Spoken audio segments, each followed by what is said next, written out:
queria puxar uma nota do PT, que saiu hoje do Partido dos Trabalhadores, sobre essa questão toda que a gente está falando.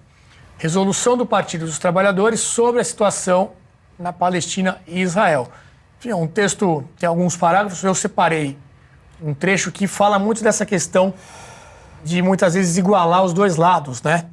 E o que diz o PT? O PT condena, desde sua fundação, todo e qualquer ato de violência contra civis, venham de onde vierem.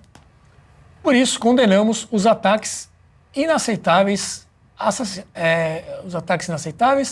assassinatos e sequestros de civis cometidos tanto pelo Hamas, aí agora sim a produção me ajudou, só precisa tirar isso, cometidos tanto pelo Hamas quanto pelo Estado de Israel, ou seja, aqui ele igualou já, ele não está vendo uma gradação, né, dos ataques do Hamas com relação a Israel, ele colocou de forma igual, e pior, pelo Estado de Israel, que realiza neste exato momento um genocídio contra a população de Gaza. Aqui ele está falando só de Israel, por meio de um conjunto de crimes de guerra. Então, esse final do parágrafo é relativo apenas a Israel. Então, veja a nota do PT. Ele inicia dizendo que condena todo e qualquer ato de violência. Depois, ele fala que, então, por isso, ele condena os dois lados. Ele não chama o Hamas de terrorista. E 7 dias ele cita Hamas, mas evita a palavra terrorista. Ele iguala Hamas e Israel. E no final dessa frase, inclusive agora Israel está cometendo genocídio com crimes de guerra, papapá. Patético. E parece que tem um lado nessa nota, né? 7 dias depois. 7 dias depois. Certo. Assim, é constrangedor, desculpa eu cortar o Jean Turco aqui, mas é constrangedor ver o esforço. Vamos passar para o Jean Turco, que faz tempo que ele está sem a palavra, a gente volta para cá. Adriano. Estou adicionando duas coisas. Sobre essa questão da barbárie contra a civilização, concordo totalmente, mas é também importante entender qual é a visão do outro lado, né? Nós temos essa visão. Do outro lado, eu acho que a metáfora que mais pega, que mais cola, é aquele velho mito de Davi contra Golias.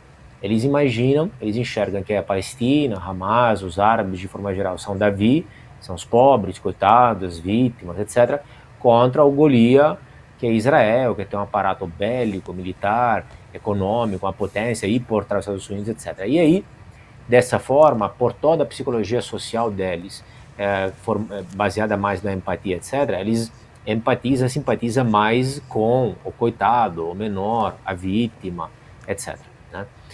O ponto qual é? Que é legítima assim, ter a simpatia pelos fracos, né, que é típica dessa visão. O ponto é que é um mito, a ideia segundo a qual Hamas seja o Davi, ou seja, até um anão. Só para ter alguns dados aqui, sempre gosto de, quando possível, trazer alguns dados, né? Vamos olhar. Não é verdade que Hamas não tem dinheiro, são os pobres, vítimas, coitados, e enfrenta o poder bélico militar absurdo de Israel. Alguns dados aqui. Em 2014, nem agora, a revista Forbes coloca Hamas como um dos grupos terroristas com mais dinheiro no mundo, com cerca de $1 bilhão, né, de recursos em 2014. Imagina quanto aumentou. Então, não é nem verdade que eles são os pobres coitadinhos, as vítimas fracos. Este é um mito que tem que cair por terra, né? Primeiro. Segundo, você citou a questão agora do PT, e antes citou a questão, alguns posts, algumas pessoas elogiando Hitler. Imagina um absurdo, né? E aí talvez acho que vale a pena fazer um recorte por quanto rápido, porque é uma questão muito complexa, de tentar explicar por que isso, quais são as raízes ideológicas que ligam tanto os partidos socialistas e comunistas, quanto o antijudaísmo, o antissemitismo, o antisionismo, quanto também Hitler. Vou tentar resumir rapidamente. Bom, os nazistas, Hitler, nazismo é um diminutivo de nacionalsocialismo.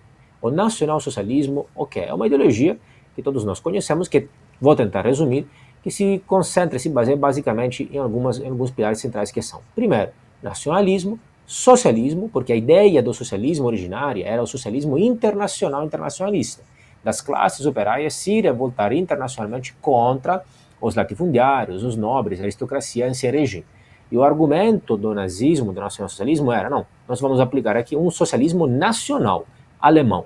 Segundo, uma forte visão centralizadora, estatista, típica do socialismo, uma visão racista, ou seja, que acredita em raças, em diferenças de raças, e que acredita que existiria uma raça superior, segundo eles, os arianos, superior aos demais, especialmente, né, contra a etnia barra raça, entre aspas, dos judeus. Então, uma visão também antisionista, antissemita, especificamente. Né?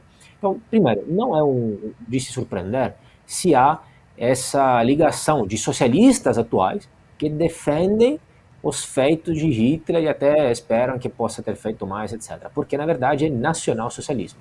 Há uma ligação. Os dois extremos se tocam. Né? São socialistas, nacionais, nacionalistas. Okay? E o antissemitismo, a visão anti-judaica, obviamente, é muito mais antiga que o nazismo, que o nacional-socialismo. Tem raízes muito profundas, é um fator muito complexo, existem livros e livros. Mas tentando resumir, o mesmo Marx escreveu sobre a questão judia, e lá ele repete o mesmo estereótipo de sempre contra os judeus. Aquele estereótipo que ele liga os judeus ao dinheiro, à ganância, ao lucro, etc. Que eles são os ricos, que o Deus dele, ele fala literalmente, seria o dinheiro, que eles são só mercantes e mercadores que pensam só na ganância, etc. E este mito é um mito que não foi Marx que inventou, mas que é o que reforça, não obstante Marx tenha raízes judias, é muito comum, inclusive, ter judeus antissemitas e judeus hoje antisionistas. E então, isso remonta a toda uma velha visão antissemita que liga os judeus de forma errônea a ganância, o dinheiro, o lucro, o poder econômico, etc. Quando uma das raízes mais antigas disso, onde está?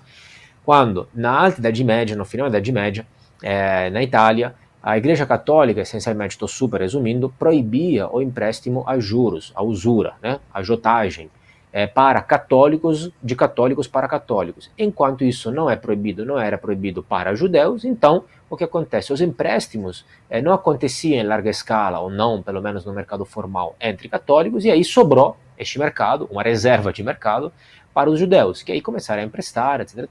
E aí prosperaram graças a isso, né? Porque era proibido para os católicos, ok? Entre católicos, etc. É por isso que eventualmente eles prosperaram, não porque teria um complô internacional, semita, sionista, etc., os judeus contra alguém, etc. Coisa que, ideia, teoria do complô que repercute e se repete cada década, cada século, volta sempre à tona. Então, eu diria que é isso. O mito de Davi contra Golias e esta ligação, que é uma das raízes do antissemitismo, dos judeus com o dinheiro. E ainda hoje é assim, porque eles são enxergados como os ricos, poderosos, enquanto do outro lado teria os coitadinhos. Se a Palestina, Gaza, é pobre, não tem dinheiro, tem que olhar para dentro. A culpa não é de Israel. Se eles são mais ricos, o mérito não é de Gaza, o mérito não é da Palestina, o mérito é deles.